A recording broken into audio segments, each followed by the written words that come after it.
بسم الله الرحمن الرحيم.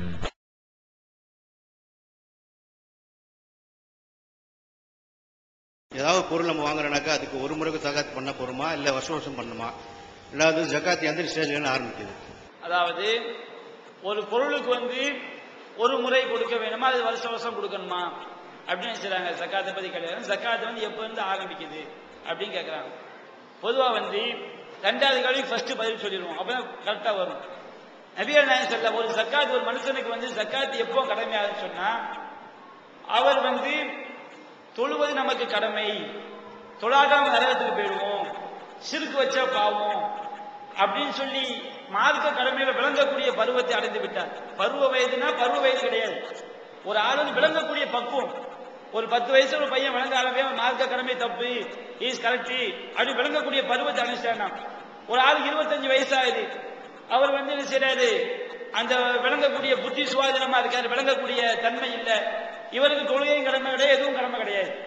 எப்ப விளங்கக்கூடிய பருவத்தை அடைஞ்சிடறாங்களோ அப்ப அவங்க சம்பாதிக்க ஆரம்பித்தால் அவங்க தங்களுடைய செல்வத்தை என்ன செய்யணும், ஜகாத் கொடுக்கணும். எப்போ ஒரு ஆள் சம்பாதிக்க ஆரம்பிக்கிறாரு, எப்ப இவருக்கு ஜகாத் கடமையாகும்? ஒருவருடைய மொத்த வருமானம், நகையை மட்டும் பார்க்கிறார். நபிகள் நாயகம் காலத்துல எல்லா பொருளும் தனித்தனியா கொடுத்துருவாங்க, நகைக்கும் தனியா கொடுப்பாங்க. நம்முடைய காலத்தை பொறுத்த வரைக்கும் நிறைய விஷயம் நகையை அடிப்படையாக நம்ம இருக்கணும். நம்முடைய மொத்த சொத்து, நான் குடியிருக்கக்கூடிய வீடு, அந்த மனை, என்னுடைய நான் கடை வச்சுற வியாபார சரக்கு, எனக்கு நகை இல்லை, என்னுடைய நகை எல்லாம் மொத்த எல்லா அமௌண்ட்டும் சேர்த்து 11 பவுன்.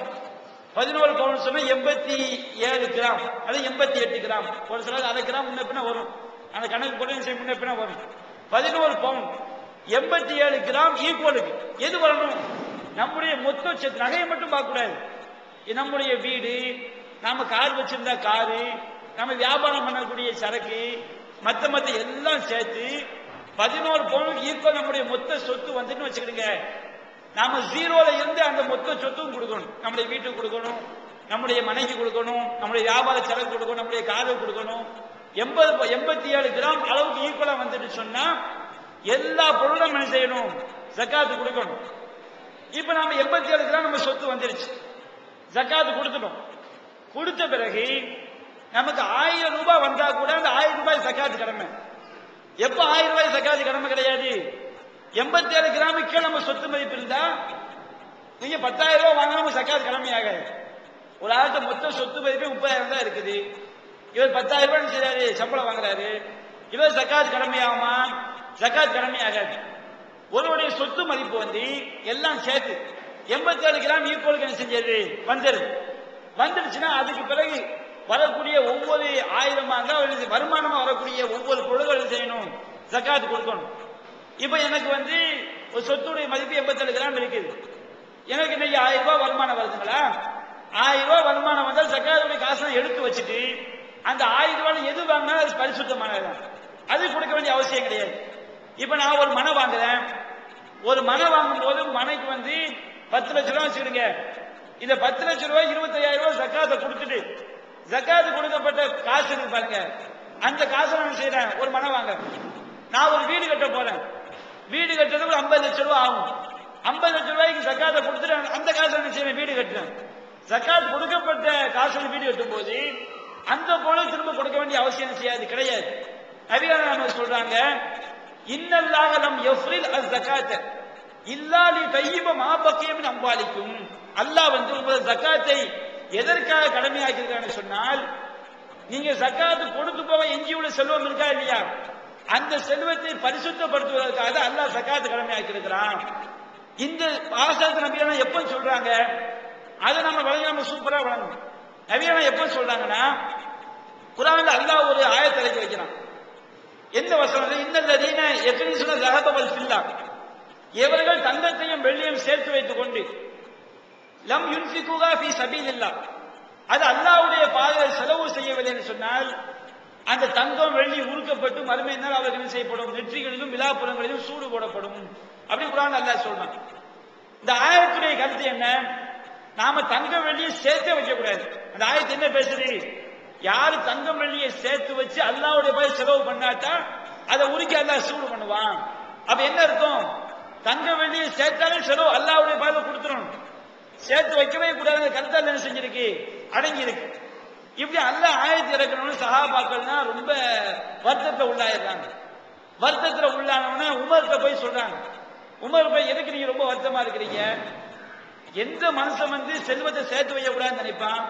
மனுஷோட தபியத்தை நம்ம காசை சேர்த்து வைக்கணும், பணத்தை சேர்த்து வைக்க நம்ம என்ன செய்வோம்? விரும்புவோம். அல்லாஹ் சொல்லி காட்டான், தங்க வெள்ளியை சேர்த்து வச்சாலே அல்லாஹ்வுடைய பாதையில செலவு பண்ணிடணும், செலவு பண்ணாக்கால உருக்கி சூடு போடுவோம்னு சொல்றானே, அல்லாஹ்வுடைய கட்டளைக்கு எப்படி மாறு செய்ய முடியும்? நாம எப்படி சேர்த்து வைக்காம இருக்க முடியும்? அப்படின்னு சஹாபாக்கள் ரொம்ப வருத்தத்தில் இருக்காங்க. அவங்க என்ன விளங்கிடுறாங்க? தங்கம் வெள்ளியை சேர்த்து வைக்க கூடாது, அப்படி சேர்த்து வச்சு அதை செஞ்சிடணும், செலவு பண்ணணும் அப்படின்னு குர்ஆன் ஆயத்து பேசும். அந்த குர்ஆன் ஆயத்துல வெளிப்படையான அர்த்தத்தை நீங்க பாத்தீங்கன்னு சொன்னா, நம்ம எதையும் சேர்த்து வைக்கவே கூடாது, எல்லாத்தையும் என்ன செஞ்சிடணும், செலவு பண்ணது மாதிரி வசனம் இருக்கும். சஹாபாக்கள் ரொம்ப வருத்தத்தில் இருக்கும் போது உமர் என்ன செய்யறாங்க? உமர் ரலியல்லாஹு என்ன செய்யறாங்க? நீ கவலைப்படாதீங்க, நான் இந்த வசனத்துக்குரிய விளக்கத்தை ரசூலுல்லாஹ்ட்ட போய் நான் கேட்டு வர்றேன் அப்படின்னு ரசூலுல்லாஹ்ட்ட வர்றாங்க. நபிகள் நாயகம் வந்து, அல்லாஹ்வின் தூதரே, இந்த வசனம் உன்னுடைய தோழர்களுக்கு ரொம்ப நம்ம மக்களுக்கு ரொம்ப பாரமா இருக்குது. யூத கிறிஸ்தவர் சொன்ன மாதிரி நாங்க அல்லாஹ் சொல்றது கேட்போம் சொல்லி மாற்ற, அல்லாஹ் என்ன சொல்ல, யூதருடைய பழக்கம் என்ன? அல்லாஹ் என்ன சொல்ல செய்வாங்க? ஓகேம்பாங்க, ஆமான்னு சொல்லிட்டு மாறு செய்வாங்க. அந்த மாதிரி நாம செய்யலாமா? அல்லாஹ் ஒரு சட்டத்தை இறக்குனா ஆமான்னு சொல்லணும், அதை பின்பற்றவும் செய்யணும். அந்த மாதிரி நாங்க ஆயிடக்கூடாது, அல்லாஹ் சொல்லி நாங்க என்ன செய்யணும்? பின்பற்றணும் அப்படிங்கிறாங்க. அப்ப நபிகள் நாயகம் சொல்றாங்க, அந்த வஸ்திரத்துடைய விளக்கம் சேர்த்து வைக்க கூடாது, அது விளக்கம் கிடையாது. இன்னல்லாஹ் லம் யஃப்ரில் ஸகாத்த இல்லா லிதையிப மா பக்கிய மின் அம்வாலிக்கும். அல்லாஹ் ஸகாத்தை எதுக்கு அல்லாஹ் கடமையாக்கி இருக்கிறான்னு சொன்னா, நீங்க ஸகாத் கொடுத்து போக எஞ்சி உள்ள செல்வம் இருக்கு பாருங்க, அதை பரிசுத்தப்படுத்துவதற்கு அல்லாஹ் ஸகாத் கடமையாக்கி இருக்கான். நமக்கு ஒரு தங்க செயின் ஒரு தாய் வாங்கினாங்க, ஒரு பெண் வாங்கினாங்கன்னு சொன்னா, அதுக்கு ஸகாத் கொடுத்துட்டா அந்த செயின் செஞ்சுக்கலாம், போட்டுக்கலாம். நபிகள் நாயகம் காலத்துல ஒரு பெண்மணி வர்றாங்க, கையில நல்ல ஒரு கனமான ஒரு தங்க காப்பு போட்டிருக்காங்க. அப்ப நபிகள் நாயகம் கேட்கிறாங்க, அது அத்தைத்த ஸகாத், இது கூட ஸகாத் நீங்க கொடுத்துட்டீங்களான்னு கேட்கிறாங்க. அப்ப அந்த அம்மா சொல்றாங்க, இல்ல கொடுக்கலங்கிறாங்க. அப்ப நபிகள் நாயகம் சொல்லி காட்டுறாங்க, ஸகாத் கொடுக்கப்படாவிட்டால் சிவாதைனி மின்னார், நரகத்தாலான 2 காப்புங்கிறாங்க. அவங்க ஸகாத் கொடுக்காத நம்ம போடுங்க, என்ன காப்பு? நரகத்துடைய காப்பு. அது என்ன விளங்குது? அந்த காப்பை போட தப்பு கிடையாது, எப்ப போடணும்? நம்ம ஸகாத்தை கொடுத்து செஞ்சுக்கலாம், அந்த தங்க காப்பை போட்டுக்கலாம். இதை எல்லா பொருளுக்கும் உள்ளது. இப்ப ஒரு மனம் வாங்கணும்னு சொன்னா ஸகாத் கொடுத்துட்டு வாங்கினா திரும்ப கொடுக்க வேண்டிய அவசியம் இல்லை. ஒரு ஆள் ஸகாத் கொடுக்கல, ஸகாத் கொடுக்காம மனம் வாங்கிட்டோம், இதுக்கு என்ன செய்யணும்? என்னைக்கு நாம ஸகாத் கொடுக்கிறோமோ அன்னைக்கு ஒரு அட்டை தான் கொடுக்கணும். ஒரு வீடு கட்டிட்டோம், ஸகாத் கொடுக்கல, இன்னைக்கு நான் கொடுக்க போறோம், இன்னைக்கு அந்த வீட்டுக்கு என்ன மதிப்பு? இந்த வீட்டை விற்றா என்ன மதிப்புக்கு போகும்? அந்த மதிப்பு நாம என்ன செய்யணும்? ஸகாத்தை கொடுக்கணும். அதே நேரத்தில் இப்போ ஒரு மனை 10 லட்சம் ரூபாய் ஸகாத் கொடுத்து மனையை வாங்கிடணும். அதை நான் விற்கும் போது 20 லட்சத்துக்கு விற்கிறேன். இப்ப நாம எதுக்கு கொடுக்கணும்? 10 லட்சத்துக்கு கொடுத்துட்டோமா இல்லையா? வருமானம் 20 லட்சம், 10 லட்சம் வந்திருக்கா இல்லையா? அந்த 10 லட்சத்தை மட்டும் என்ன செஞ்சா போதும், கொடுத்தா போதும். அதுக்கு என்ன செய்ய கொடுக்கணும்? ஒரு பொருளுக்கு கொடுத்தா அர்த்தம், ஒரு பொருளுக்கு ஒரு தடவை கொடுத்து விட்டால் திரும்ப அதுல எந்த வருமானம் வராட்ட கொடுக்க வேண்டிய அவசியம் கிடையாது. ஒரு வீடு கட்டுறோம், வீடு கட்டும் குடியேறோம், ஸகாத் கொடுத்துட்டா அந்த வீடு பரிசுத்தமாயிரும், திரும்ப அதை கொடுக்க வேண்டிய அவசியம் இல்லை. எப்ப அந்த வீட்டு திரும்ப எப்ப கொடுக்கணும்? அந்த வீட்டை நீங்க விற்கிறீங்க, நஷ்டத்துக்கு வித்தா பிரச்சனை இல்லை, லாபத்துக்கு விற்கிறீங்கன்னு சொன்னா நாம கெட்டின செலவு போக மீதி உள்ள செலவு இருக்கா இல்லையா, அதுக்கு நாம கொடுக்கத்தான் செய்யணும். திரும்ப திரும்ப ஒரு பொருளுக்கு கொடுக்க வேண்டும் என்று ஆதாரப்பூர்வமா எந்த ஹதீஸும் செய்யாது இல்ல. அதன் காரணம் நம்ம என்ன சொல்றோம்? ஒரு பொருளுக்கு ஒரு தடவை கொடுத்து விட்டா என்ன செஞ்சிடும்? பரிசுத்தமாகி விடும் என்பதற்கு என்ன செய்து ஆதாரப்பூர்வமாக செய்திருக்க நம்ம என்ன செய்யறோம்? அந்த அடிப்படையில் கொடுக்கணும்னு சொல்றோம். முன்னோர்கள் அறியாமையிலே மௌத்தாயிட்டாங்க, தர்க்க வழிபாடு அந்த மாதிரி சம்மந்தப்பட்டு மௌத்தாயிட்டாங்க. இப்போ நம்ம அவங்களுக்காக துவா செய்யலாமா? நான் அவங்களுக்காக துவா செய்யலாமா? ரெண்டாவது கேள்வி அல்லாஹ் தஆலா குர்ஆன்ல சொல்லியிருக்கான். அதே மாதிரி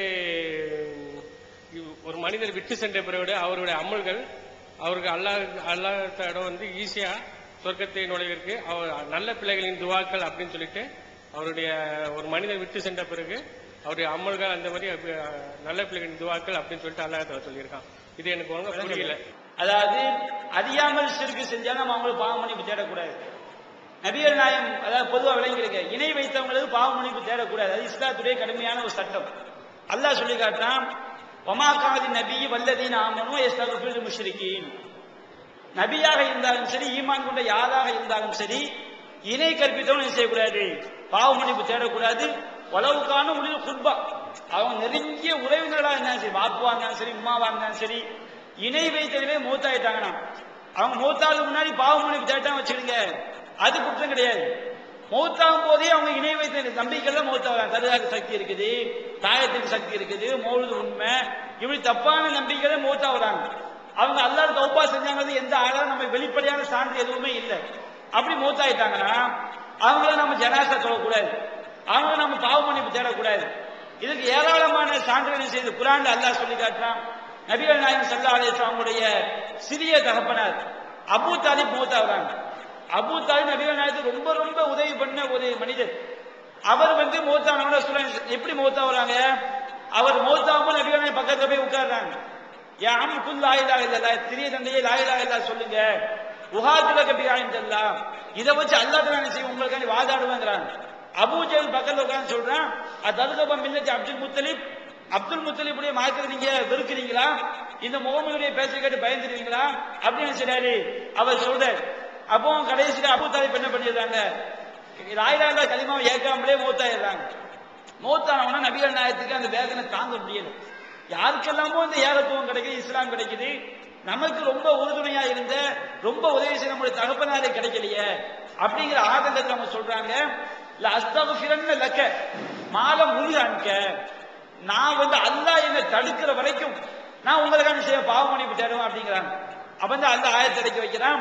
மாக்கானது நபி வல்லதீன ஆமனும் அயஸ்தக்ஃபிருல் முஷ்ரிகீன், நபியாக இருந்தாலும் சரி, நபிக்கு மட்டும் கிடையாது நமக்கும் சேர்த்து, வல்லதீன ஆமன் ஈமான் கொண்ட யாராக இருந்தாலும் சரி, இணை கற்பித்தவே மூத்தானவங்களும் செய்யக்கூடாது, பாவ மன்னிப்பு தேடக்கூடாது.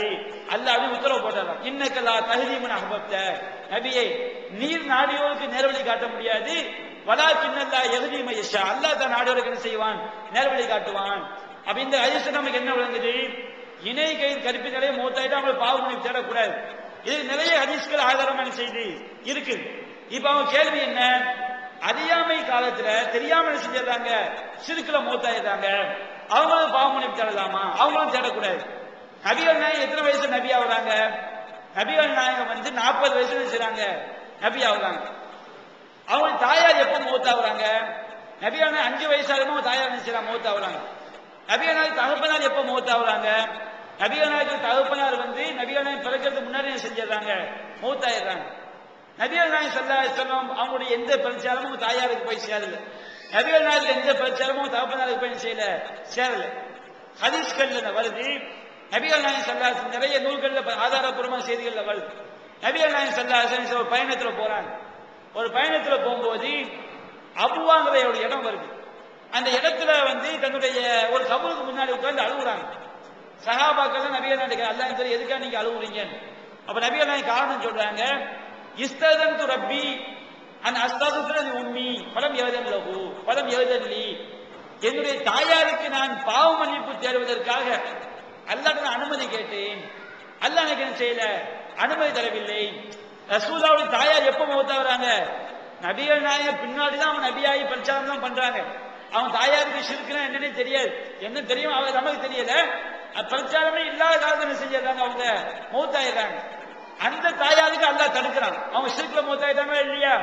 அப்ப நீங்க என்ன செய்யக்கூடாது? நபிகள் நாயகம் சொல்றாங்க, என் தாயாருக்கு பாவ மன்னிப்பு தருவதற்காக அல்லாஹ் அனுமதி கேட்டா அல்லாஹ் என்ன செய்யல, அனுமதி தரவில்லை. அதாவது அவருடைய கபரை சந்திப்பதற்கு நான் அனுமதி கேட்டேன்.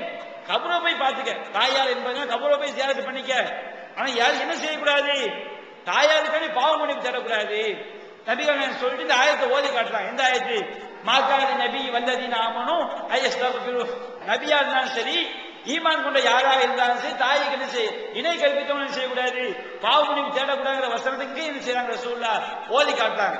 அது போல சஹீஹ் முஸ்லிம்ல வருது, நபிகள் நாயகம் தகப்பனார் ரசூலுல்லாஹ் முன்னாடியே மூத்தாயிடுறாங்க.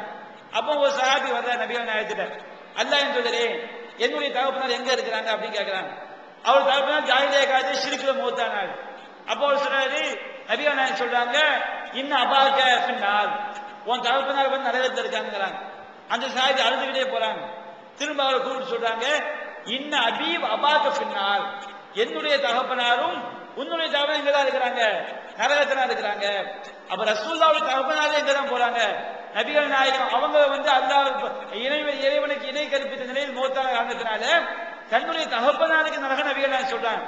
அறியாம மௌத்தானவங்களுக்கு பாவ மன்னிப்பு தேடலாம் என்று சொன்னால் நபிகள் அவங்க தகப்பனாரை கேட்டிருப்பாங்களா இல்லையா? நபிகள் அவங்க தாயாரை கேட்டிருப்பாங்களா இல்லையா? இன்னும் திருமதியில் ஒரு ஹதீஸ் வருது. திருமதி என்ன வருது? அல்லாஹ் தஆலா இதனுடைய பேக்ரவுண்டை விளங்கிக்கணும். குர்ஆன்ல அல்லாஹ் ஒரு ஆயத்தை இறக்கலாம். என்ன ஆயத்தை இறக்கிறாங்க? இப்ராஹிம் நபியுடைய தகப்பனார் இருக்கார். இப்ராஹிம் நபி தகப்பனார் அவர் ஆசர். ஆசர் இணை கற்பிக்கக்கூடிய ஒரு மனிதர். அந்த ஆசர் இப்ராஹிம் நபி வீட்டை விட்டு வெளியே அடிச்சு விரட்டுறாரு. அடிச்சு விரட்டும் போது இப்ராஹிம் நபி சொல்றாரு, சலாமுன் அலைக், உங்க மேல சாந்தி உண்டாகட்டும், அஸ்தக்ஃபிருன்ன லக, உங்களுக்கு அல்லாஹ்ட்ட பாவ மன்னிப்பு தேடுவேன்னு போறாரு. யாருக்கு பாவ மன்னிப்பு தேடுவேன்னு போறாரு? இப்ராஹிம் நபி தன்னுடைய தகப்பனாருக்கு. இப்ராஹிம் தகப்பனார் யாரு? ஆசர். அவர் எப்படிப்பட்ட ஷிர்க் வைக்கக்கூடிய ஆள். ஷிர்க் வைக்கக்கூடிய ஆள் பாவ மன்னிப்பு தேடுவேன் அவர் போயிடுறாரு. அதுக்கு பிறகு ஒரு சம்பவம் நடக்குது. இப்ராஹிம் நபி என்ன செய்யறாரு? பையன் அண்ணவோ அதுவுல்லா, தன்னுடைய தகப்பனார் அல்லாஹ்வுடைய எதிரின்னு தெரிஞ்சவனே பாவ மன்னிப்பு தேடுவதை விட்டு அவர் விலகி கொண்டார்.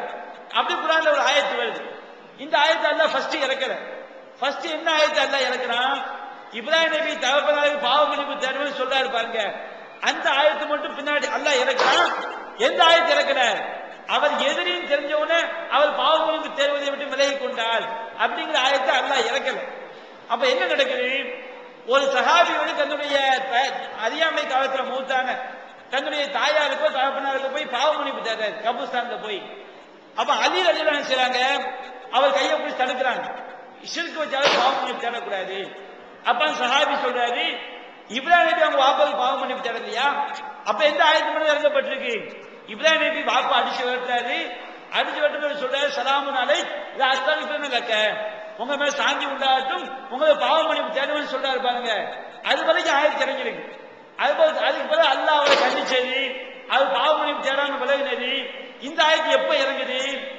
ரசூலுல்லாஹ்ட்ட அலி நிப்பாட்டாங்க. ரசூலுல்லா, இவர் அறியாமை காலத்துல மூத்தான தன்னுடைய பெற்றோருக்காண்டி பாவ மன்னிப்பு தேடுறாரு. நான் தடுக்கும் போது என்ன சொல்றாரு? இப்ராஹிம் நபி அவங்க வாப்பாவுக்கு பாவ மன்னிப்பு தேடினாங்களா இல்லையாங்க ஆயத்தை சொல்றாரு. அப்பதான் அல்லாஹ் ஆயத்தை இறக்கி வைக்கிறான். இப்ராஹிம் நபி அப்படி சொன்னாரு. பலமாத்த பையன் அண்ணவோ அதுவுல்லா, தன்னுடைய தகப்பனார் அல்லாஹ்வுடைய எதிரி என்று தெரிந்தவுடன் செய்கிறார், அவர் விலகி கொண்டார் அப்படிங்கிற ஆயத்தை அல்லாஹ் செய்யறான், இறக்கி வைக்கிறான். அப்ப நமக்கு என்ன விளங்குது? அறியாமை காலத்துல மூத்தானாலும் ஷிர்க்ல மூத்தாலும் என்ன செய்யக்கூடாது? பாவ மன்னிப்பு தேடக்கூடாது. நமக்கு இப்போ செய்தி வருது, அவங்க ஷிர்க் வச்சிருக்க மாட்டாங்க அப்படியே ஒரு செய்தி வந்தா நம்ம எப்படி துவா கேட்கலாம்? குர்ஆன்ல அல்லாஹ் சொல்லி காட்டுறான், ரப்பனா ஃபில் லனா ذுனூபனா வலி இஹ்வானின அல்லதீன சபகுனா பில் ஈமான், இறைவா எங்களுடைய பாவங்களை மன்னிப்பாயாக, ஈமான் கொண்டு எங்களுக்கு முந்தி இறந்து போயிட்டாங்களா இல்லையா அவங்களுடைய பாவத்தை மன்னிப்பாயாக. அந்த துவா பாவ மன்னிப்பு எப்படி கேட்கணும்? ஈமான் கொண்டு முந்தி இறந்து போயிட்டாங்களா இல்லையா, முந்தி போனவங்களுக்கு மன்னிப்புன்னு கேட்கக்கூடாது. எப்படி துவா கேட்கணும்? சபகுனா பில் ஈமான், ஈமான் கொண்டு எங்களுக்கு முன்னாடி மூத்தாயிட்டாங்களா இல்லையா அவங்க பாவத்தையும் மன்னிச்சுன்னா மன்னிச்சு அல்லாஹ் துவா செய்யலாம். அப்ப நம்ம தாய் ஷிர்க் வச்சாங்களா இல்லையா சந்தேகம் வருது, தகப்பனார் ஷிர்க் வச்சாங்களா இல்லையா சந்தேகம் வருது.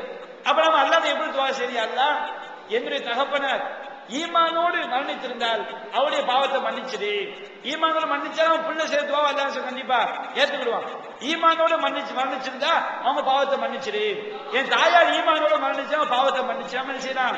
நமக்கு அவங்கள பத்தி எந்த நாலட்சியும் இல்லாமல் இருந்தால் இப்படி துவா செய்யலாம். ஒரு பிள்ளை செய்யக்கூடிய துவா எப்ப ஏற்றுக்கொள்ளப்படும்? இறந்து போனாலும் ஷிர்க் இல்லாமல் செய்யும் போதா இருக்கும். நபிகள் நாயகம் தாயார் துவா செய்யும் போது ரசூலுல்லாஹ் துவா அல்லாஹ் ஏத்துக்கலையே, தாயாரோட ஷிர்க் செஞ்சிருக்காங்க, மூத்தா இருக்கிறாங்க. அடுத்து அவங்க ரெண்டாவது கேள்வி கேட்கறதுக்கு சம்பந்தம் இருக்கு. ரெண்டாவது கேள்வி என்ன கேள்வி கேட்கிறாங்க? நபிகள் நாயகம் சொல்றாங்க, இதா மாத்தல் இன்சானும் இன்கத்த அன்பு அமலு குல்லு இல்லாம சலாசி, ஒரு மனுஷன் மூத்தாயிட்டான்னு சொன்னா அவனுடைய எல்லா காரியமும் நின்று போகும். நம்ம என்ன செஞ்சா அவனுக்கு போய் சேராது. 3 விஷயங்களே தவிர இந்த 3 விஷயமும் அவன் செஞ்ச விஷயம். ஒன்னு இல்லாம சதக்கத்தின் ஜாரியா, நிரந்தரமான தர்மம். ஒரு ஆள் உயிரோட வாழும் போது ஒரு பள்ளிவாசலை கட்டி விடுகிறாரு, அவர் மூத்தாயிடுவாரு. அவர் கட்டிய பள்ளியில் மக்கள் தொழும் காலம் எல்லாம் அவருக்கு என்ன செய்ய நன்மை சேர்ந்துகிட்டே இருக்கும். ஒரு மரத்தை நட்டி வைக்கிறாரு, அவர் மூத்தாயிடுவாரு. அவர் நட்டின மரத்துல மக்கள் பயன்பெறும் காலம் எல்லாம் அவருக்கு என்ன செய்ய நன்மை சேர்ந்துகிட்டே இருக்கும், சதக்கத்துன் ஜாரியா. இரண்டாவது இல்முன் யுன்தஃபி, பயனுள்ள கல்வி. இப்ப ஒரு மார்க்க அறிஞர் மக்களுக்கு மார்க்கத்தை போதிக்கிறார், அவர் மூத்தாயிடுவார். அவருடைய போதனையை கேட்ட மக்கள் 1000 பேர் சொல்வானா இல்லையா? அப்ப இவர் மூத்தான இவருடைய போதனையின் மூலமாக யாரும் நேர்வழி கிடைச்சதோ, அதன் மூலமாக கியாமத் நாள் வரை யாருக்கெல்லாம் போதோ அதுல ஒரு பங்கு நன்மை யாருக்கு கிடைக்கும்? இவர் இந்த கல்வி கற்ற அறிஞருக்கு என்ன செய்யும்? கிடைக்கும். இது ஒரு விஷயம். மூன்றாவது வலதூர் சாதி எப்போது அவனுக்காக பிரார்த்தனை செய்யக்கூடிய நல்லொழுக்கம் உள்ள அவனுடைய குழந்தை. ஒரு தகப்பனார் மூத்தான தாய் மூத்தானவன புள்ள அல்லாஹ் துவா செஞ்சாங்க, புள்ள நல்ல குழந்தையா இருந்து அல்லாஹ் துவா செஞ்சா அல்லாஹ் செய்வான். அந்த பெற்றோர் விஷயத்தை பிள்ளைகள் துவா அல்ல ஏற்றுக்கிடுவான். எப்ப ஏற்றுக்கிடுவான்? அந்த பெற்றோர் ஷிர்க் இல்லாம மூத்தா இருக்கணும். அந்த பெற்றோர் என்ன செஞ்சிருக்கணும்? ஷிர்க் இல்லாம மூத்தா இருந்தா இந்த நல்ல மகன் செய்யக்கூடிய துவா என்ன செய்வான்? அல்லாஹ் கண்டிப்பா ஏற்றுக்கொள்வான். ஷிர்கோட மூத்தா என்ன செய்யக்கூடாது? துவா செய்யக்கூடாது. முதல் ஹதீஸ் வந்து ஆயிஷா சிதிகா ரலியல்லாஹு சொல்கிறார்கள், ஸலாத்துல் லைல் வந்து ரம்ஜானில் மட்டுமல்ல, ரம்ஜான் மாதத்தில் மட்டுமல்ல மற்ற மாதங்களிலும் ரசூலுல்லாஹ் தொழுதார்கள், 8 ரகாத் மேல் தொழவில்லை என்று.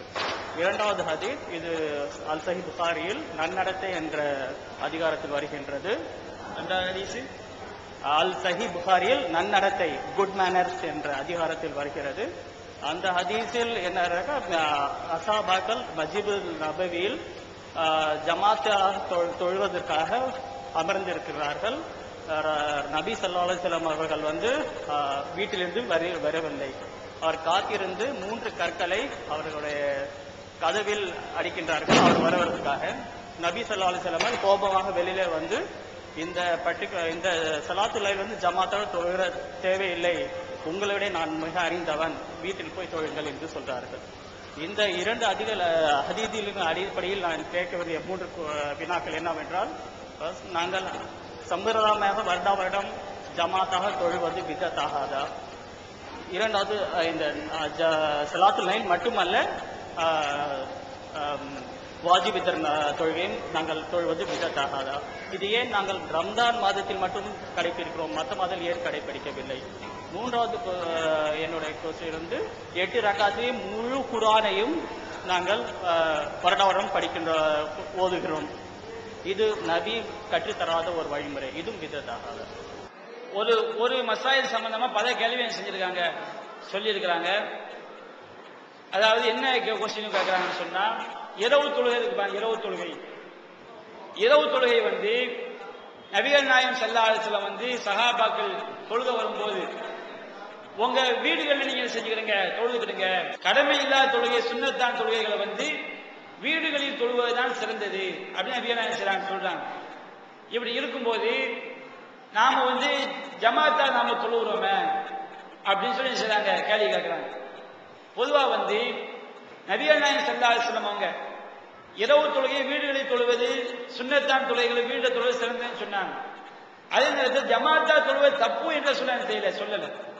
சிறந்தது ஒன்று இருக்கும் பொழுது ஒரு விஷயத்துக்கு 2 சிறப்பு சொல்லப்படும் போது நாம 2ஐயும் ஃபாலோ பண்ண கிடையாது, குற்றம் கிடையாது. நபிகள் நாயகம் சொல்லி காட்டாங்க, திருமதியில பதிவு செய்யப்பட்டிருக்கு. நபிகள் நாயகம் ஸல்லல்லாஹு அலைஹி வஸல்லம் சஹாபாக்களுக்கு இரவு தொழுகை நடத்துறாங்க. இரவு தொழுகை நடத்தும் போது முதல் நாள் என்ன பண்றாங்க, இரவு தொழுகையை வந்து ஒரு பாதி நேரம் நடத்துறாங்க. ஒரு விளங்குறதுக்காண்டி ஒரு 12 மணி வரைக்கும் வச்சுக்கிடுங்க. 2வது நாள் என்ன பண்றாங்க, இரவு தொழுகையை வந்து ஒரு 1 மணி வரைக்கும் நடத்துறாங்க. 3வது என்ன பண்றாங்க, இரவு தொழுகையை வந்து ஒரு 3 மணி வரைக்கும் நடத்துறாங்க. சுபு தொழுகை இந்த கொஞ்ச நேரம் தான் இருக்கு, விளங்குறது 3 மணி அதிசல வரல, அதை விட அதிக சகர் நேரம் வரைக்கும் இது செய்றாங்க, நடத்துறாங்க. இப்ப சஹாபாக்கள் கேட்கிறாங்க, அல்லாஹ்வின் தூதரே லவ் நஃபல்தனா பகியத்த லைலத்தினா, நீங்க வந்து சகர் வரைக்கும் வச்சிட்டீங்க, சுபு பாக்கிற கொஞ்ச நேரம் தானே இருக்குது, அது வரைக்கும் ஃபுல்லா தொலை வச்சிட வேண்டியாங்க அப்படிங்கிறாங்க. இப்ப நபிகள் நாயகம் சொல்லி காட்டுறாங்க, அதாவது மன்காம மஅல் இமாமி ஹத்தா யன்ஸரிஃப குத்திப லஹு கியாமுல் லைலா, யார் வந்து இரவு தொழுகையை இமாமோடு நின்று தொழுகிறாரோ, நபிகள் எதுக்கு சொல்றாங்க, இரவு தொழுகை தான் சொல்றாங்க. யார் வந்து இரவு தொழுகையை வந்து இமாமோடு நின்று தொழுகிறாரோ அவருக்கு இரவு முழுவதும் தொழுகை நன்மை செய்யப்படுகிறது, அவருக்கு எழுதப்படுகிறது.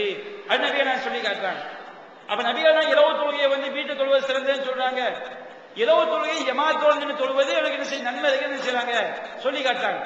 அப்ப நாம என்ன விளங்கிக்கணும், இரவு தொழுகையை பொறுத்த வரைக்கும் மற்ற 5 வேளை தொழுகை இருக்கா இல்லையா, அது கண்டிப்பா இமாம் ஜமாத்தோடு தொழுதாகணும். காரணம் இல்லாம வீட்டில் தொழுதா என்னது பயங்கரமான பாவமான ஒரு காரியம். இரவு தொழுகையை பொறுத்த வரைக்கும் ஜமாத்தோடு தொழுவது என்னது சிறந்தது. அதே நேரத்தில் ஒரு ஆள் வீட்டில் தொழுவது நினைக்கிறாரா, அதுவும் நல்லதுதான். இரவு தொழுகை வீட்டில் தொழுவது நல்லதுதான். ஜமாத்தோடு தொழுவது நல்லதுதான். ஜமாத்தோடு தொழுவது என்ன நன்மை? ஜமாத்தோடு தொழுதா இரவு தொழுவது நன்மை கிடைக்குது, கம்மியா தொழுதாலும். வீட்டில் தொழுவது வீட்டு ஹயாத்தாக நன்மை, அதுக்கு வேற ஒரு சிறப்பு என்ன செய்து கிடைக்குது.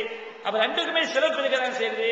அது என்ன கிடையாது, ஜமாத்தா தொழுவது கூடாது நம்ம செய்ய முடியாது, சொல்ல முடியாது. அதுல சொல்ல செய்திருக்காங்க, ஆர்வம் மூட்டி இருக்காங்க. அடுத்து அவங்க என்ன இந்த இரவு தொழுகை சம்பந்தமா என்ன கொஸ்டின் பண்றாங்கன்னா, ரம்ஜான் மாசத்துல மட்டும் ஏன் தொழுவுறீங்க? இரவு தொழுகையை பொறுத்த சொல்ல ரம்ஜான் மாசத்துக்கு மட்டும் ஆர்வம் மூட்டி இருக்காங்க. நபிகள் நினைச்சிருக்காங்க ரம்ஜான் மாசத்துக்கு மட்டும் பிரத்யோகமா ஆர்வம் மூட்டி இருக்காங்க. மற்ற நாடுகள் தொழுதா தப்பு கிடையாது, ஆனா பிரத்யோகமா ஆர்வம் மூட்டது. நபிகள் நான் சொல்லும் போது மன்கான ரமதான ஈமானுவை ஹிசாபன் உஸ்ரலவு மாத்த கத்தம் தம்பி நபிகள் நான் சொல்றாங்க, யார் ரமதான் மாதத்தில், மற்ற மாசத்துல தான் சொல்லல, யார் ரமதான் மாசத்துல வந்து இரவு தொழுகையை நின்று தொழுகிறாரோ அவருடைய பாவங்கள் முன்பாவங்கள் என்ன செய்யப்படுது, மன்னிக்கப்படுதுன்னு சொல்றாங்க. நபிகள் நாயகம் ஸல்லல்லாஹு அலைஹி வஸல்லம் ரமதான் மாசத்துல அவங்க தொழுவாங்க. ரமதான் மாசத்துல கடைசி 10 நாட்கள் என்ன செய்வாங்க, முதல் 20 நாட்கள் கூட புள்ள ஊட்டியல மனைவி மக்களை வந்து எழுப்பி விட மாட்டாங்க. கடைசி 10 நாள் வந்து வச்சுக்கிடுங்க, நபிகள் நாயகம் செய்வாங்க, தன்னுடைய கீழாடையை பரிந்து கட்டி கொள்வார்கள். குடும்ப ஐக்கள் அகலவு குடும்பத்தினர் கூட எழுப்பி விடுவாங்க. அகியா லைலவு இரவுங்களும் என்ன செய்வாங்க, நின்று தொழுவாங்க. மற்ற நாட்களை கூட என்ன செய்ய மாட்டாங்க, மனைவி மகளை தான் இரவு தொழுகை எழுப்ப மாட்டாங்க. எப்ப எழுப்புவாங்க, ரமதான் மாசத்துல. அல்ல எப்ப எழுப்புறாங்க, கடைசி 10 நாள் எழுப்பி இருக்கிறாங்க. அப்ப ரமதான் மாசத்துல வந்து நபிகள் நாயகம் அதை நமக்கு அதை தொழுவதை ஆர்வம் ஊட்டிய காரணத்தினால நாம என்ன செய்யறோம், ரமதான் மாசத்துல வந்து பிரத்யோகப்படுத்தி நபிகள் பிரத்யோகப்படுத்த சொல்லி இருக்கிறாங்க. அதனால பிரத்யோகப்படுத்தி தொழுகிறோம். மற்ற நாட்களில் ஒரு ஆள் ஜமாத்தா தொழ என்ன கிடையாது, தவறதான் கிடையாது. மற்ற நாட்கள் ஒரு பள்ளியில இரவு தொழில் ஜமாத்தா வைக்கிறாங்க, கடமை கிடையாது. ஜமாத்தா செய்ய தொழுவிட்டு போங்க. ரமதான் மாசத்துல செஞ்சிருக்காங்க, அதை பிரத்யோகமா செஞ்சிருக்காங்க, சொல்லி காட்ட நாம என்ன செய்யறோம், ரமதான் மாசத்துல மட்டும் பிரத்யோகமா நாம ஜமாத்தா தொழுவோம். குர்ஆனை வந்து இரவு தொழுகையில முழுமையா ஓதணுங்கிறது என்ன கிடையாது. அல்லாஹ் தஆலா இரவு தொழுகை விஷயத்துல அல்லாஹ் ஆயத்தை இறக்குறான். நபிகள் நாயகத்துக்கு ஃபக்ரவு மாத்த யஸ்ஸர மினல் குர்ஆன், நபியே உமக்கு வந்து எவ்வளவு ஓத முடியுமோ அவ்வளவு நீங்க செய்ய ஓதுங்க. குர்ஆனை ஃபுல்லா ஓத வேண்டும் என்பது என்ன செய்யாது கிடையாது. அது வந்து தப்பான நம்பிக்கை. நமக்கு எவ்வளவு முடியுமோ அவ்வளவு செஞ்சுக்கலாம், ஓதிக்கொள்ளலாம். ஒரே சூறாவை திரும்ப திரும்ப ஓதிக்கொள்ள என்ன கிடையாது, தப்பு கிடையாது. ரமதான் மாசத்துல வந்து குர்ஆனை முடிக்க வேண்டும் என்ற சொல்லல கட்டாயப்படுத்த செய்யக்கூடாது. நம்ம ஒரு வகை தொழுகிறோம், ஜொஹர் தொழுத அந்த ஒதுவோட இருந்து அசர் தொழுலாமா, அசர் தொழுதாக அதே மாதிரி மகரிப் தொழுலாமா, ஒன்று ரெண்டாவது வந்து நம்ம தொழு சொல்ல வாங்க சொல்லி தொழுகிறோம் இல்லைங்களா. அதே போல இந்த மாதிரி ஒரு ஒதுல 2 வகை தொழுனா, ரெண்டாவது வகை தொழு சொல்லவும் நம்ம வாங்க சொல்லி தான் தொழுலாமா, இல்ல சாதாரணமாக தொழுலாமா? அவங்க என்ன கிடையாதுன்னா, வீட்டில் நம்ம உதவு செய்யறோம், உதவு செஞ்சு வீட்டில் தொழும் போது குகருக்கு என்ன செய்யறோம், வாங்க சொல்லி தொழுகிறோம். அதே உதவு முடியாம இருக்குது. இப்ப அசருக்கு வந்து வாங்க சொல்லணுமா அப்படின்னு கேட்கிறாங்க. அசருக்கு என்ன செய்யணும், வாங்க சொல்லி தான் தொழணும். நபிகள் நாயகம் சொல்லி காட்டுறாங்க, அதாவது தொழுகை நேரம் வந்தால் உங்களில் ஒருவர் என்ன செய்யட்டும், வாங்க சொல்லட்டும். நாம எங்க தொழுகிறோமோ அங்க என்ன செய்யணும், வாங்க சொல்லப்படணும். நபிகள் நாயகம் ஒவ்வொரு 5 வேளை தொழுகை நமக்கு செஞ்சிருக்காங்க, வாங்க வந்து நமக்கு வந்து கற்று தந்திருக்காங்க. அதனால நம்ம வீட்டில் தொழுதாலும் எல்லாரும் கேட்கறது அவசியம் இல்லை, மெதுவான தொழுகை செஞ்சுக்கணும். வாங்க சொல்லி தான் செய்யணும், நாம் தொழ வேண்டும். எப்போ வாங்க சொல்ல வேண்டிய அவசியம் கிடையாது. நம்ம ஊரை விட்டு வெளியே போறோம், சொந்த ஊரை விட்டு வெளியே 25 கிலோமீட்டர் தாண்டி போறோம். 25 கிலோமீட்டர் தாண்டி போயிட்டோம்னு சொன்னா நாம பயணி ஆயிடும். நாம என்ன செஞ்சிடணும், பயணி ஆயிடும். இந்த பயணிக்கு வந்து என்ன சலுகை இருக்குது, 2 தொழுகை சேர்த்து தொழலாம்.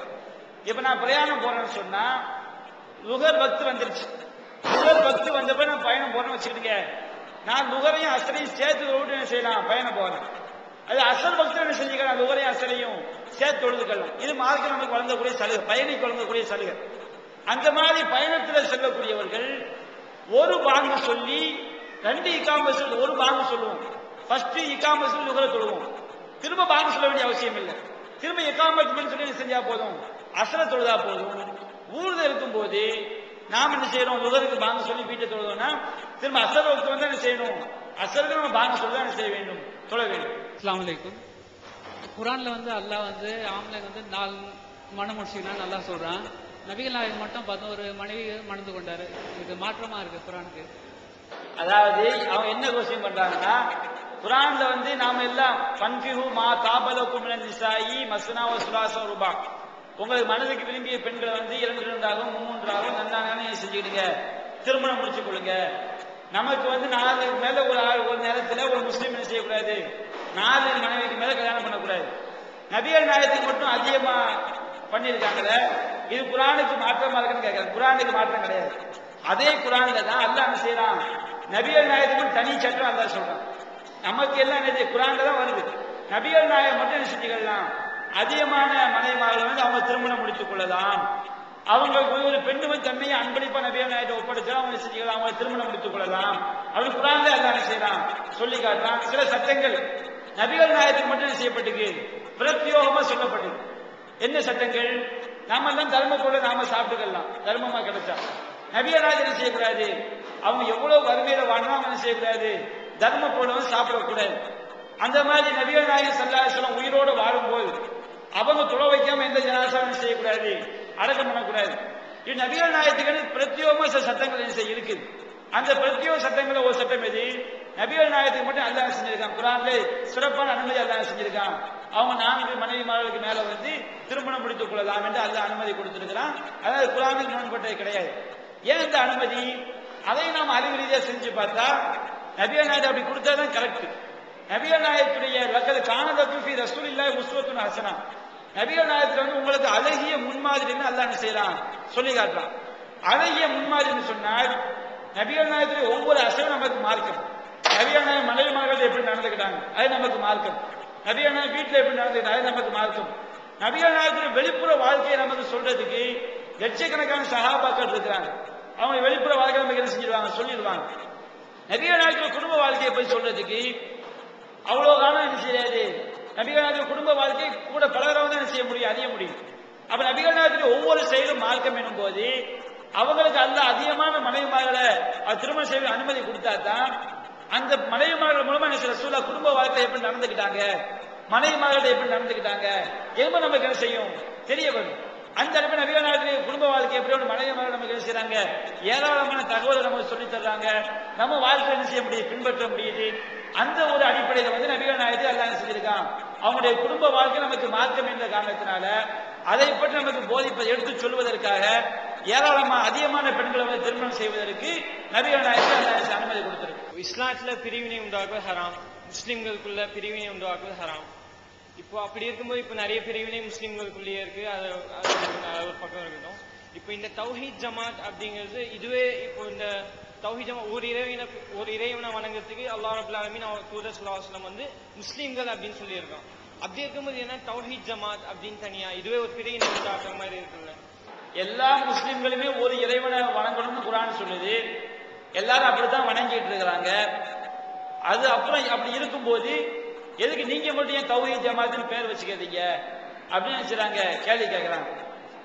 இந்த கேள்வி வந்து நம்ம ஜமாத் நோக்கி கேட்கப்பட்டாலும் பலரை நோக்கி வந்து கேள்வி கேட்கப்பட வேண்டும். எல்லாருமே முஸ்லிம்களை முன்னேற்றம் செய்யறாங்க, பாடுபடுறாங்க. அப்ப ஒரு குரூப்புக்கு மட்டும் முஸ்லீம் முன்னேற்ற கழகம் பேர் வச்சாங்க, எல்லா முஸ்லிம்களுமே ஓட்டு போடுறாங்க. அப்ப இன்னொரு குரூப் மட்டும் நான் குர்ஆன் நேசை பின்பற்ற பேர் வச்சாங்க. ஒவ்வொரு பேருக்கு என்ன செய்யலாம், கேள்வி கேட்டுக்கிட்டே போகலாம். எந்த பேரா இருந்தாலும் என்ன செய்ய முடியும், கேள்வி கேட்க முடியும். பொதுவாக ஒரு அடிப்படையை வழங்கிடுங்க, மார்க்கத்துக்கும் பேருக்கும் எந்த சம்மந்தம் கிடையாது. தௌஹீத் ஜமாத்ல ஒரு ஆள் இருப்பதினால் அவர் சொர்க்கத்துக்கு போயிடுவாங்க எந்த உத்தரவாதம் கிடையாது. தௌஹீத் ஜமாத்ல இல்லாத ஒரு நபர் வந்து நரகத்துக்கு போவாதுன்றது கிடையாது.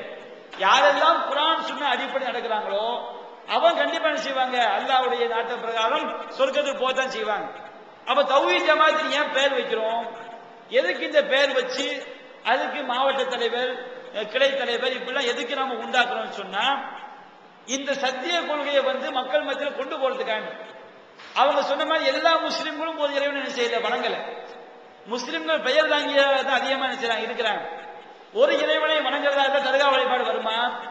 தர்கால போய் கையேந்திராங்களா இல்லையா? நபிகள் நாயகம் சொன்னாங்க அத்துவா ஹுவல் இபாதா, துவா என்பது வணக்கம் சொன்னாங்க. நபிகள் நாயகம் துவா கேட்டது வணக்கம் சொன்னாங்க. துவாங்கிற வணக்க தர்காவுக்கு முன்னாடி போய் செய்யறாங்களா இல்லையா? அப்ப இது ஒரு இறைவனை வணங்குவதா? நபிகள் நாயகம் சொன்னாங்க மன் அல்லக தமீமத்தன் ஃபகத் அஷ்ரக, யார் தாயத்தை தொங்க விடுகிறானோ அவன் அல்லாஹ்க்கு இணை கற்பித்து விட்டான்னு சொன்னாங்க. அல்லாஹ்க்கு இணை கற்பிக்கிற ஒரு இறைவனை வணங்குறது ஆகுமா? அப்ப எத்தனை முஸ்லீம் இன்னைக்கு தாயத்தை தொங்க விட்டுக்கிட்டு இருக்கிறாங்க.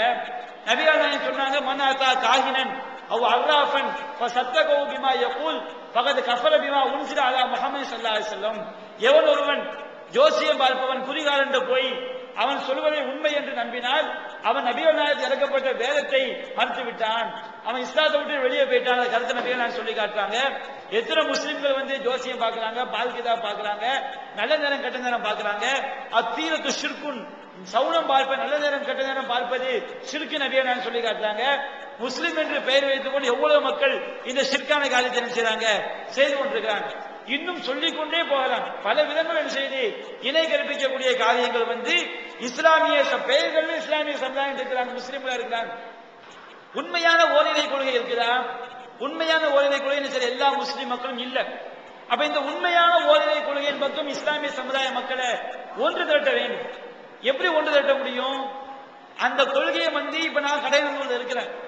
கடைநல்லூரை சேர்ந்த நான் வந்து இன்றைக்கு ஏதோ ஒரு மூலையில் உள்ள பற்றூர்ல வந்து பேசுறேன். இதுக்கு என்ன காரணம்? தமிழ்நாடு தௌஹீத் ஜமாத்தில் மாநில ஒரு பெயர் வைத்து அந்த பெயர் அடிப்படை மாநில தலைமையில் உண்டாக்கி அதுக்கு மாவட்டம் கிளை என்று பிரித்து என் ஊர்ல நான் இருக்கிறேன். எனக்கு இந்த கொள்கை சரின்னு படுத்து அந்த கொள்கையில போய் சேர்றேன்.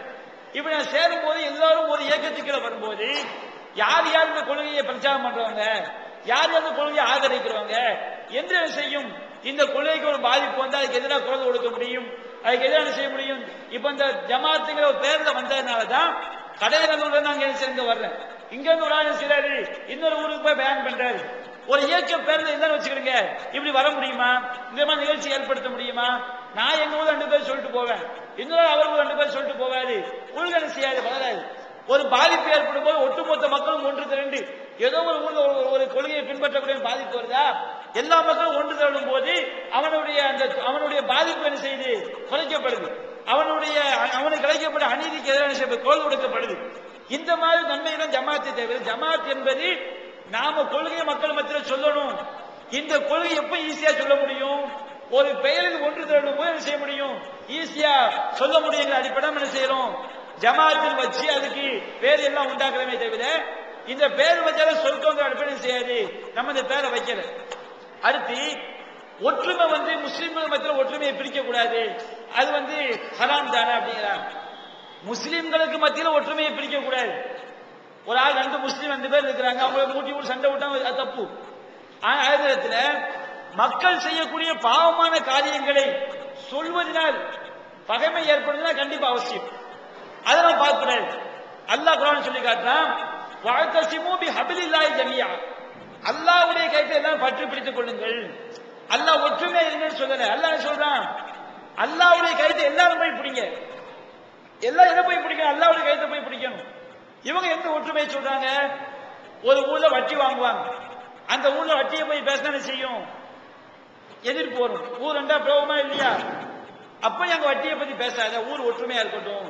ஒரு ஊர்ல வரதட்சணை வாங்குவாங்க, அந்த ஊர்ல வரதட்சணை பத்தி பேச 2 குழுப்பாங்க, அப்படி அங்க வரதட்சணை பத்தி பேசக்கூடாது.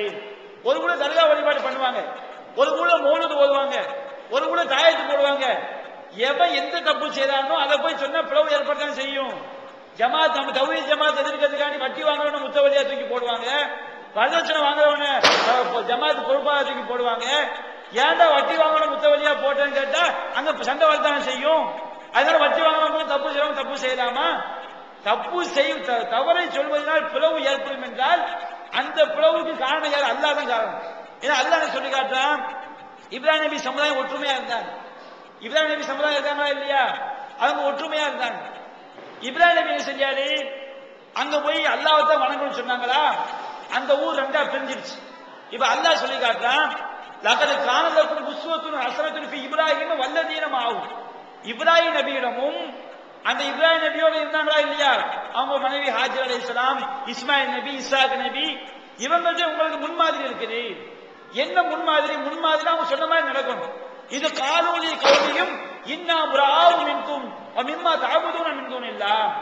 அவங்க சமுதாயத்தை நோக்கி சொன்னாங்க, இப்ராஹிம் நபி சமுதாயத்தை நோக்கி சொன்னாங்க, நாங்க உங்களை விட்டு பிரிஞ்சிட்டோம், நீங்க அல்லாஹ்வை தவிர எதையெல்லாம் வணங்குறீங்களோ அதை விட்டு நாங்க பிரிஞ்சிட்டோம். ஒற்றுமையா இருக்க ஊர்ல வந்து தௌஹீதை சொல்லி என்ன செய்றாங்க? பிளவு உண்டாக்குறாங்க. அல்லாஹ் சொல்றான், இப்ராஹிம் நபி மாதிரி நடங்கிறான். யாருமா நம்ம நடக்கிறோமா? ஊரை பிரிச்சாரு இப்ராஹிம் நபி, அந்த மாதிரி நாம நடக்கணுமா? இப்ப பிரிவினைவாதி யாரு? அல்லாத பிரிவினைவாதி. சத்தியத்தை சொல்வதால் பிரிவினை ஏற்படும் என்றால் அந்த பிரிவினை அவசியம். கீழக்கரை ஒரு ஊர் இருக்கு. எந்த ஊரு? பள்ளப்பட்டி. இன்னைக்கு உள்ள நிதர்சனம் உண்மை. அந்த பள்ளப்பட்டி ஊருக்கு எந்த இமாம் போனா வட்டியை பத்தி பேசக்கூடாது. இப்ப அந்த ஊர்ல ஒரு இமாம் போய் வட்டியை பத்தி பேசினால் அந்த ஊர் ஜமாத்தால் அவர் அடிச்சு விரட்டப்படுவார். இப்ப அந்த ஊர் ஒற்றுமையா, வட்டி வாங்காத ஊர் ஒற்றுமையா இருக்குது. ஒரு சில மக்கள் தனிப்பட்ட மாதிரி தெரிஞ்சு இருக்கிறாங்க. பயான் பேசுறா அந்த ஊர்ல செய்ய முடியாது, பேசக்கூடாது. இப்ப அங்க போய் பேச அந்த ஊர்ல பிரச்சனை வரும். இப்ப பேசணுமா வேண்டாமா? பள்ளப்பட்டியில போய் வட்டி எவ்வளவு பெரிய குடும்பம் நல்லா சொல்றான், நடந்த நரகத்துல சேர்க்கக்கூடிய பாவம். அந்த பள்ளப்பட்டி ஊர்ல போய் வட்டியை பத்தி பேசுறான், ஜமாத்தோட அடிக்கிறான், பேசக்கூடாது தடை போட்டு வச்சிருக்கிறான். இப்ப ஒற்றுமை அவசியம் சொல்லி பேசணுமா? பேசினா ஈமான் தாரியா, பேசாம இருந்தா ஈமான் தாரியா?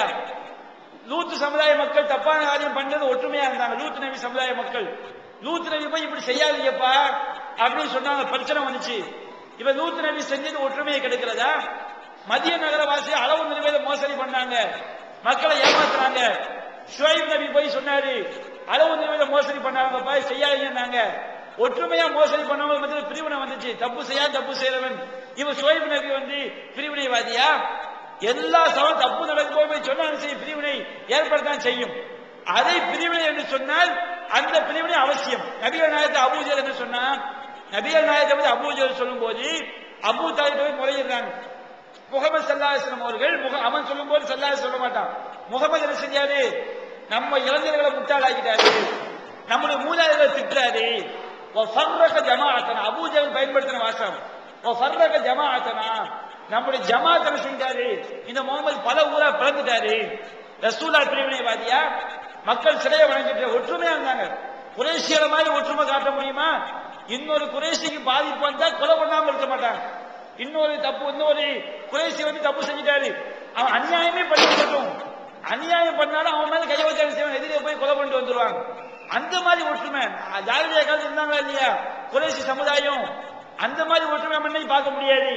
இன்னைக்கு ஒன்னா இருக்கிற முஸ்லீம்கள் அடிபட்டா கூட நைசா ஒதுங்கி போயிடுறோம். ஒரு தேர்தல் வந்தா முஸ்லீம் வேட்பாளர் ஜெயிக்க வைக்கப்பான்னு சொன்னா நைசா காசு வேணும் செஞ்சிடறோம், இன்னொரு ஆளு ஓட்டு போட்டு விட்டுறோம். அப்ப தப்பு நடக்கும் போது தப்பை சொல்வது அவசியம். நபிகள் சொன்னாங்க, மன்றா மின்கும் முன்கரன் பல்யு கையிலுக்கும் எரிகி, ஒரு தீமையை கண்டா கையால தடுக்கணும். இஸ்லாத்துடைய சட்டம். கையால் தடுக்க சக்தி இல்லையா? ஃபைல்லம் யஸ்ததி ஃபபில் லிசானி, வாயால் தடுக்கணும்.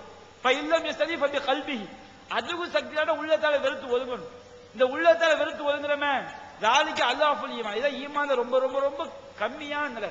இன்னும் தீமையை தடுக்க வேண்டும் ஏராளமான வசனம் என்ன செய்து இருக்குது. தீமையை தடுக்கும்போது பிளவு ஏற்பட்டால் அந்த பிளவு அவசியம் தான். சத்தியத்தை ஏற்படக்கூடிய பிளவு எந்த ஒற்றுமை கிடைக்கக்கூடாது. வந்த பிறகு நமக்கு வந்து என்ன செய்யக்கூடாது, சின்ன சின்ன சஞ்சலோட பிளவு போட்டு போயிடக்கூடாது. ஒரு கொள்கையில மாற்றமா அப்பவும் பிளவு அவசியம் தான். நான் ஒரு ஆளை திட்டேன், மன்னிச்சு விடுங்க, ஒற்றுமையா இருப்போம். ஒரு ஆள் அடிச்சுட்டாரு, மன்னிச்சு விட்டுருவோம், ஒற்றுமையா இருப்போம். ஒரு ஆள் என்ன ஏமாத்திட்டாரு, மன்னிச்சு விடுவோம். இந்த மாதிரி ஒற்றுமை அவசியம். ஒரு மூமின்களுக்குள்ள ஒற்றுமை அவசியம். எந்த ஒற்றுமை அவசியம் கிடையாது. பாவமான காரியங்கள் எல்லாரும் ஒன்னா இருக்கணும், அது சொன்னா பிளவு ஏற்படும், அந்த ஒற்றுமை கிடையாது, அவசியம் கிடையாது. இளமனுஷன் தெளிவாக விளங்கிக் கொள்ள வேண்டும். நம்ம ஜமாத் இங்க இருக்க இந்த ஊர்ல இருக்கிறதுனால இந்த ஊர் ரெண்டா பிளவுபட்டுச்சுன்னு சொல்றாங்க, அதுக்கு எனக்கு விளக்கம் வேணும்.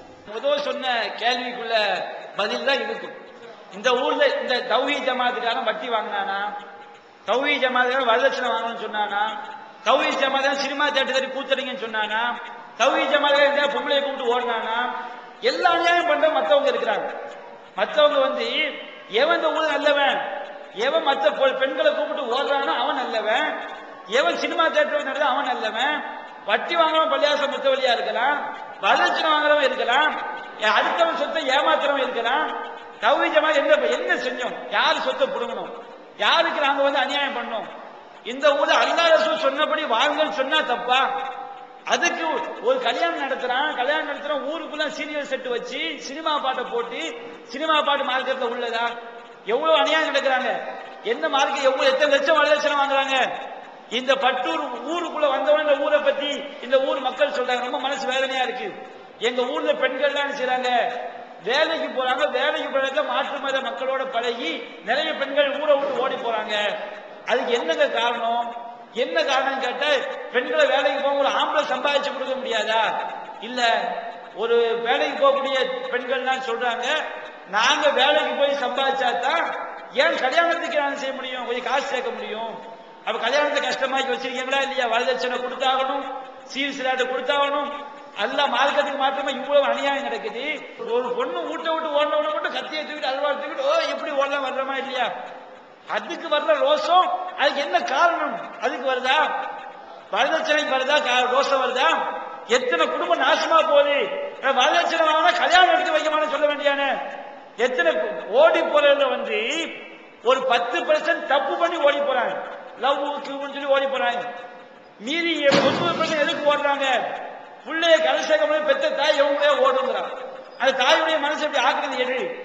பொட்ட புள்ள பிறந்துச்சுன்னா மனசு குத்துதா இல்லையா? இன்னைக்கு பொட்ட புள்ள பிறந்த சந்தோஷமா இருக்குதா? ஒரு 4 ஆம்பளை புள்ள பிறந்த பிறகு 5வது பொட்ட புள்ள வந்தா ஒரு சந்தோஷம். ஒரு 2 ஆம்பளை புள்ள வந்தவொடனே 3வது பொட்ட புள்ள வந்தா சந்தோஷம். ஒரு ஆம்பளை ஒரு பொம்பளை வந்தா சந்தோஷம். முதல் புள்ள பொட்ட புள்ள வந்தாலும் மனசு ஏன் குத்துது? தொடர்ந்து 2 புள்ள பொட்ட புள்ள வந்து ஏன் குத்துது? எல்லாருக்கும் உழைக்குதா இல்லையா?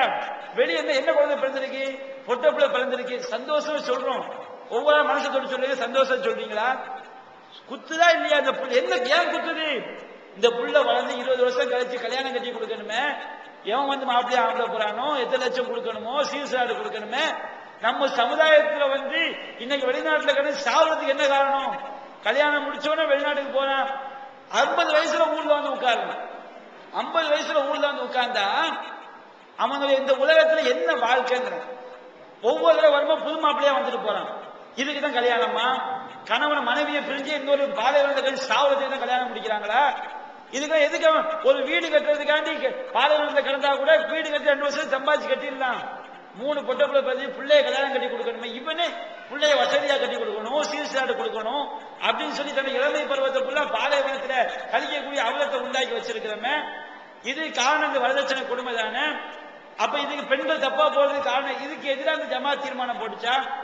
அப்ப அதெல்லாம் செய்யக்கூடாது, அதெல்லாம் பாவம். நான் வரதட்சணை வாங்காம கல்யாணம் பண்ணுவேன், சீர்சாடு வாங்காம கல்யாணம் பண்ணுவேன், பெண் வீட்டுக்கு விருந்து கூட வைக்க வேண்டாம், சாப்பாடு நான் மாப்பிள்ள போட்டுக்கிறேன் அப்படின்னு ஜமாத் சொல்லிச்சுன்னா நல்ல பிரச்சாரம் பண்ணுங்க, நிறைய மக்கள் திருத்துங்க, நிறைய இளைஞர்கள் உண்டாக்குங்க அப்படி சொல்ல விட்டு போட்டு இதுக்கு அடிக்கிறதுக்கு வர்றாங்க, ஊர் நீக்கம் பண்ணுவாங்கிறாங்கன்னா இவங்க உண்மையே தன்னுடைய வாழ்க்கையை பரிசுத்தமான வாழ்க்கையை சவால் வருது. யார் வந்து தௌஹீத் ஜமாத்தை வந்து வரக்கூடாது அடிக்க நிக்கிறாங்களோ கொள்கையை விடுங்க. சிறுக்கு நீ தடுக்க நம்ப முடியாது, நம்பிட்டு போ. நீ தைரியமா இல்ல. வரதட்சணை தப்பு சுன்ன ஜமாத் சொல்றாங்களா இல்லையா? வரதட்சணை வட்டி தப்புன்னு சொல்றானா இல்லையா? தௌஹீத் ஜமாத்தை எதிர்க்கக்கூடிய சுன்ன ஜமாத் இந்த ஊர் இமாம் சவால் வரட்டும். வட்டி வாங்குபவர்களை நாங்கள் பள்ளிவாசல்ல ஏற்ற மாட்டோம், பள்ளிவாசல் ஜமாத்துல உறுப்பினர் ஆக்க மாட்டோம் சொல்லட்டும். வட்டி வாங்குறவங்க கல்யாணத்தை போய் நடத்த மாட்டோம், வரதட்சணை கல்யாணம் நடத்தி சொல்லட்டும். அப்ப எதுக்கு நம்மள எதிர்க்கிறாங்க? இந்த ஜமாத்து வளர்ந்துச்சுன்னா அவங்க பொழப்புக்கு அடிபடும். வரதட்சணை கல்யாணத்துல போய் நடத்தி வைக்கிறாங்களா? அவன் லட்சம் சில நிறைய ஊர்கள்ல ஜமாத்துக்கு என்னது கமிஷன் போகும். 1 லட்சம் ரூபாய் வரதட்சணை 10,000 ரூபாய் யாருக்கு போகும்? ஜமாத்துக்கு போகக்கூடிய ஊர்கள் இருக்குது. அதுக்கு அடிபற்றக்கூடாது. மக்களை எத்தனை நாளைக்கு அறியாமையில வச்சிருக்கிறோமோ அதுவரையும் ஜமாத்துக்கு லாபம். இந்த தௌஹீத் ஜமாத் நீங்க குர்பானி கொடுப்பீங்க, குர்பானி தோல் யாருக்கு போகணும்? ஏழைகளுக்கு போகணும். குர்பானி தோல் யாருக்கு போகணும்? ஏழைகளுக்கு போகணும். தௌஹீத் ஜமாத் வந்தா சொல்லும் குர்பானி தோலை எங்கள்கிட்ட தாங்க, நாங்க ஏழைகளுக்கு கொண்டு போய் கொடுக்குறோம், வித்து ஏழைகளுக்கு கொடுக்குறோம் சொல்லுவோம். ஜமாத் என்ன செய்வாங்க? ஏழைகளுக்கு நீங்க கொடுத்தா அவங்க ஜமாத்துக்கு அதாவது வருமானம் வராத, குர்பானி தோல் ஜமாத்துக்கு கொண்டு வந்தாங்கன்னு செய்வாங்க. கேப்ப இந்த மாதிரி பல இளைஞர்கள் மார்க்கத்துக்கு மாற்றமான காரியங்கள்ல வருமானம் வரும். நம்ம பிரச்சாரம் மாறுவதனால வருமானம் தரப்படுற காரணத்தை நினைச்சாங்க, அதை எதிர்க்கிறாங்க. மற்றபடி நியாயமான காரணம் சொல்லி இந்த ஜமாத்தை செய்ய முடியாது, யாரும் எதிர்க்க முடியாது. அவங்க நாம சொல்லக்கூடிய பதில் தான். ஜமாத்தை எதிர்த்தாங்க வச்சுருங்க. ஒரு எதிர்க்காம இருக்கும் போது மக்களுக்கு தெரியாது, எதிர்க்கும் போது உன்னிப்பான செய்வாங்க, கவனிப்பாங்க. மற்ற எத்தனை ஜமாத்து மாநாடு போட்டாலும் தமிழ்நாடு ஏதாவது பரபரப்பு வருதா? எத்தனை இயக்கங்கள் மாநாடு போடுறாங்க. இந்த தௌஹீத் ஜமாத் மாநாடு கூட தமிழ்நாடு ஃபுல்லா அப்படி ஒரு தீ பிடிச்சி எரியுது, அப்படி ஒரு பரபரப்பு ஏன் வருது? சுன்ன ஜமாத் அசத்தை உண்டாக்கி விட்டுருவாங்க. கேள்நாட்டு மாநாடு போறாரு போவாதீங்க, எல்லாம் நம்ம போராத இடத்துல அவங்களே பிரச்சாரம் பண்ணிடுவாங்க. இந்த ஊழல் மீட்டிங் போன இன்னைக்கு மீட்டிங் நடக்குது, மீட்டிங் நடக்குது, நம்ம வால் போஸ்ட் ஒட்டி தெரிவதை விட இவங்க என்ன செய்வாங்க? வக்கீல் நோட்டீஸ் விடுவாங்க, நடக்கக்கூடாதும்பாங்க, அப்படிம்பாங்களா, ஊர் ஃபுல்லா என்ன செஞ்சிடும் பரவி. ஆனா எதிர்க்கிறப்பையும் கவலைப்படாதீங்க, எதிர்க்கும் போதுதான் தெரியாத மக்கள் என்ன செய்வாங்க? நிறைய வருவாங்க.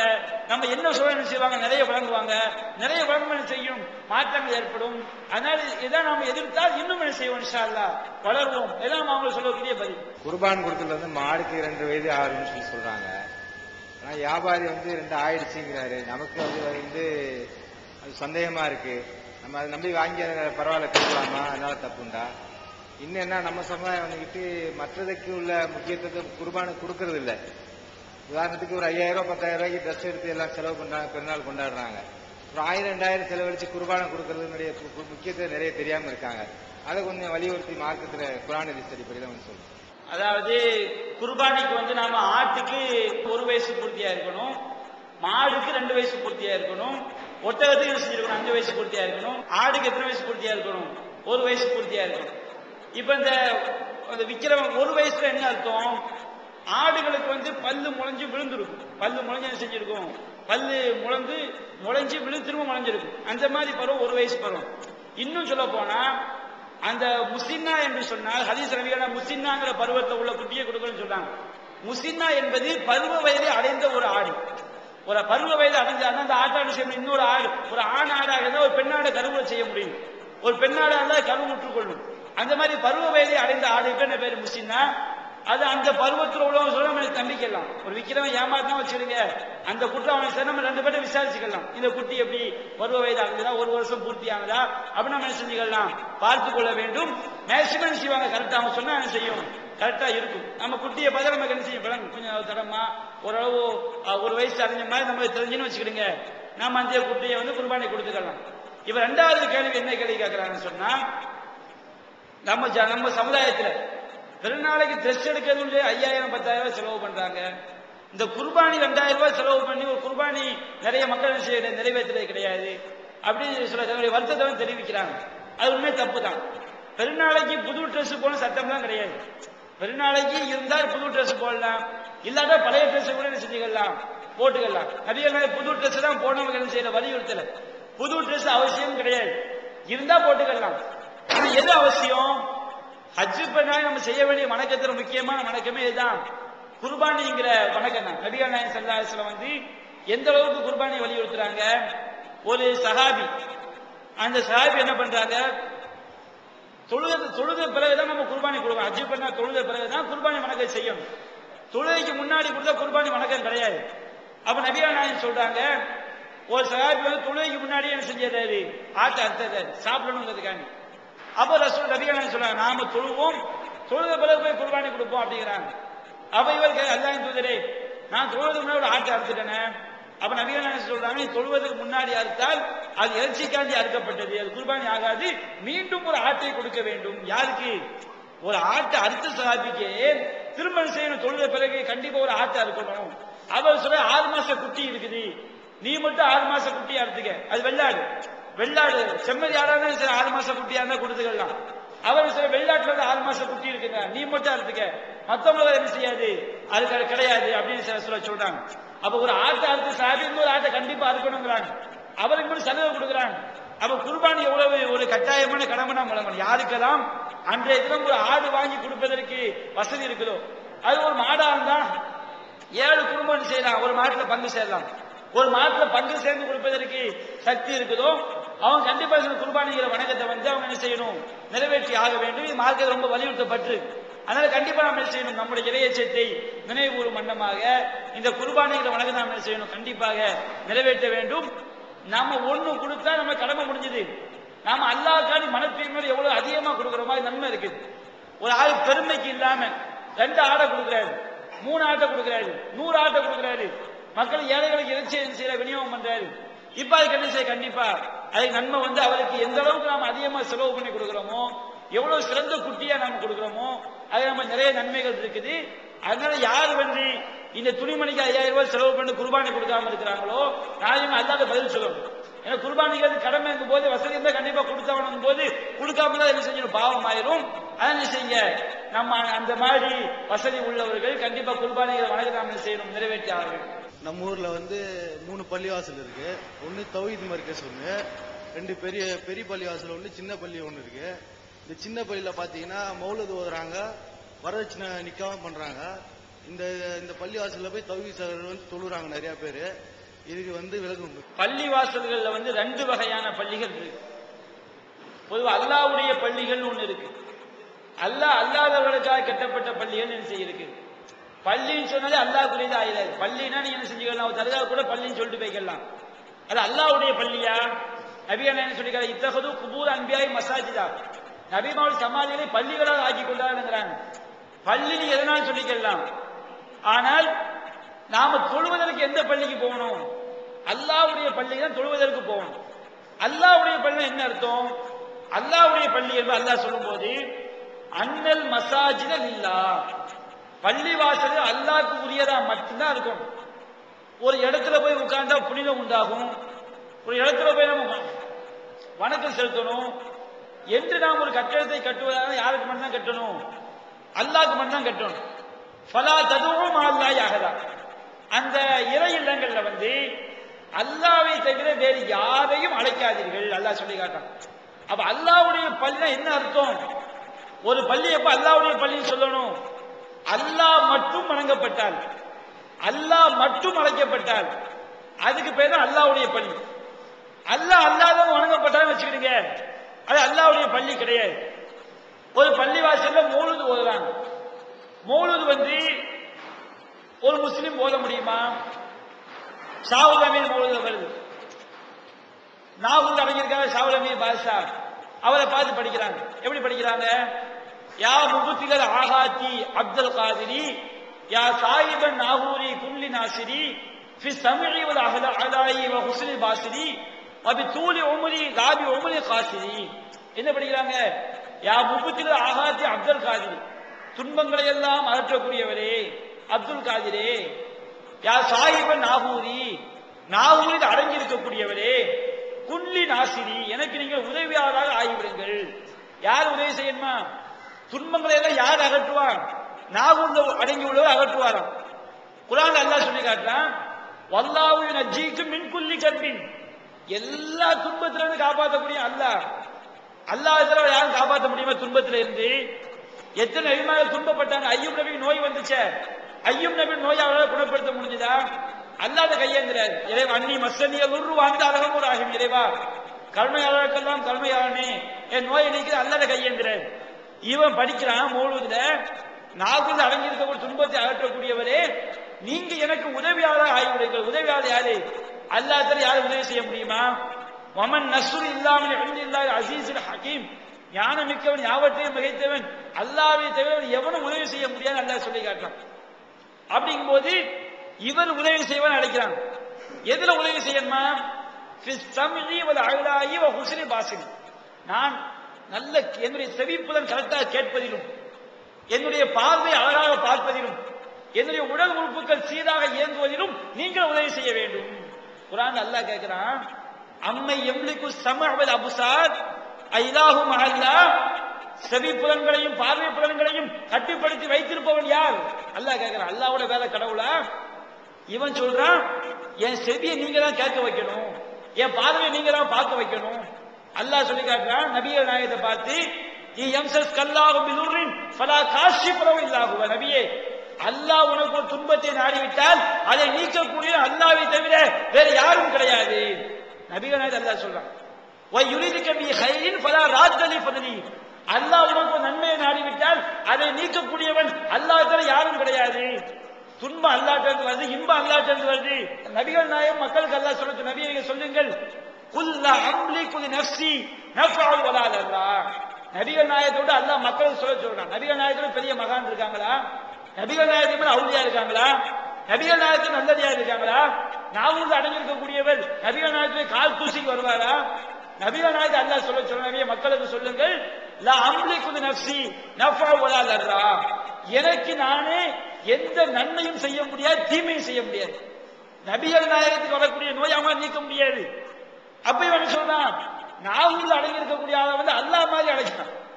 இன்னொரு சொல்றாரு, தூலி உமரி லாஜி உமரி காசித், எனக்கு நீண்ட ஆயுளை தாருங்கள், கம்மியான ஆயுளை தந்துடாதீங்க. ஆயுளை தரக்கூடியவன் யாரு? அல்லாஹ் குர்ஆன் சொல்லிருக்கான், ஒருவனுக்கு ஆயுளை கொடுப்பதும் குறைப்பதும் அல்லாஹ்வுடைய கையில இருக்குது. இவன் சொல்றான், நாகூர் செய்ய ஆயுளை தர முடியும். அப்ப இது அல்லாஹ் அவரை கடவுள் ஆக்கிறதா இல்லையா? அல்லாஹ் போட்டு அழைக்கிறதா, நாவுல அடங்கிருக்கால அழைக்கிறதா? சுபான மௌலூதுல ஓதுறாங்க. என்ன ஓதுறாங்க? மௌலூது ஏன் தப்புன்னு சொல்றோம்? நபிகள் நாயகத்தை கடவுளாக சித்தரிக்கிறாங்க, அல்லாஹ்வா சித்தரிக்கிறாங்க. நபிகளை எந்த அளவுக்கு மக்கள் போதிச்சாங்க? நபிகள் நாயகம் ஒரு திருமணத்து வீட்டுக்கு வரும்போது சிறுமிகள்லாம் ஒரு கவிதை படிக்கிறாங்க. ஃபீனா நபியுன் யஅலமு மா ஃபீ கதின், எங்களிலே ஒரு நபி இருக்கின்றார், நாளை நடப்பதை எல்லாம் அறிவாருங்கிறாங்க. அப்ப நபிகள் நாயகம் சொல்றாங்க, இந்த மாதிரி நீங்க சொல்லாதீங்க, லா யஅலமு மா ஃபீ கதின் இல்லல்லா, நாளை நடப்பதை அறியக்கூடியவன் அல்லாஹ்வை தவிர யாரும் கிடையாது. அல்லாஹ் தான் நம்ம உள்ளத்தோட தெரியும், மறைவானவற்றை அறியக்கூடிய அல்லாஹ். இவங்க என்ன செய்றாங்க? மௌலூது என்ன படிக்கிறாங்க? நபிகள் நாயகத்தை பார்த்து அஸ்ஸலாமு அலைக்க யா முக்ரி சகாமி, நோயை நீக்கக்கூடிய நபியே உங்கள் மீது சாந்தி உண்டாகட்டும். நபிகள் நாயகம் நோயை நீக்க முடியுமா?